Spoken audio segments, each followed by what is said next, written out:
జ్యోతిషాస్త్రరీత్యా ద్వాదశ రాశుల్లో 5వ రాశి అయినటువంటి సింహరాశి మిత్రులారా, మకా నక్షత్రం 1, 2, 3, 4 పాదములు, పుబ్బా నక్షత్రం 1, 2, 3, 4 పాదములు, ఉత్తరా నక్షత్రం మొదటి పాదానికి జన్మించిన మీరు సింహరాశి వారిగా పరిగణించబడుతున్నారు. ఈ నెల మీకు శుభాశుభ ఫలితాలు ఎలా ఉన్నాయంటే, ఈ నెల మీకు చాలా విధాలుగా అనుకూలం ఉంటుందండి. సింహరాశి మిత్రులారా, మీరు చాలా బాగుంటుంది. అన్ని వీడియోస్ చూసి ఫోన్ చేసి అడుగుతున్నారు, చాలా ఇబ్బందులు పడుతున్నామని. ఏది నమ్మాలి ఏది నమ్మకూడదు గురుగారిని అడుగుతున్నారు.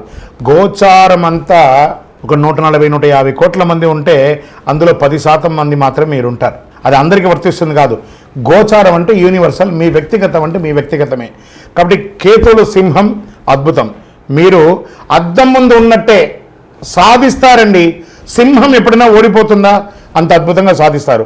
సూర్యుడి మరియు బుధుడు 4వ ఇంట పైన ప్రభావం చూపుతున్నాడు. లగ్నంలో కేతు అనుకూలంగా. సో నో ప్రాబ్లం, మీకు నో ప్రాబ్లం. అంతే 23 నుండి మీకు అద్భుతం. పోయిన నెల మే 23 నుండి మీకు వెలుగు వచ్చినట్టే. మీరు మంచి ఇప్పుడు నేను షూటింగ్లో ఎలా ఇన్ని లైట్స్ మధ్య కూర్చున్నాను, అలాగే సింహరాశి వారు అద్భుతంగా ఉన్నారు. అష్టమ శని వల్ల నాకు ఏమో అయిపోతుందో ఈ పానిక్ అంతా అవ్వాల్సిన అవసరం లేదు. అన్ని రకాల వీడియోలు చూసి బుర్రను పాడు చేసుకోకండి.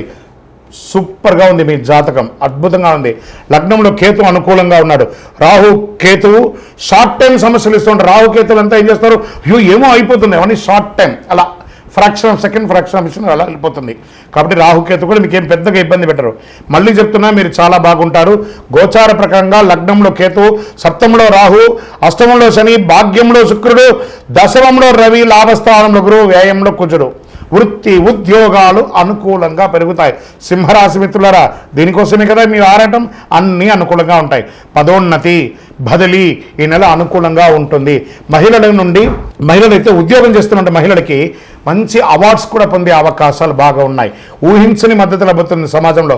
ఈ నెల సుదీర్ఘ ప్రయాణాలు కూడా స్త్రీ పురుషులు ఎవరైనా చేస్తారు.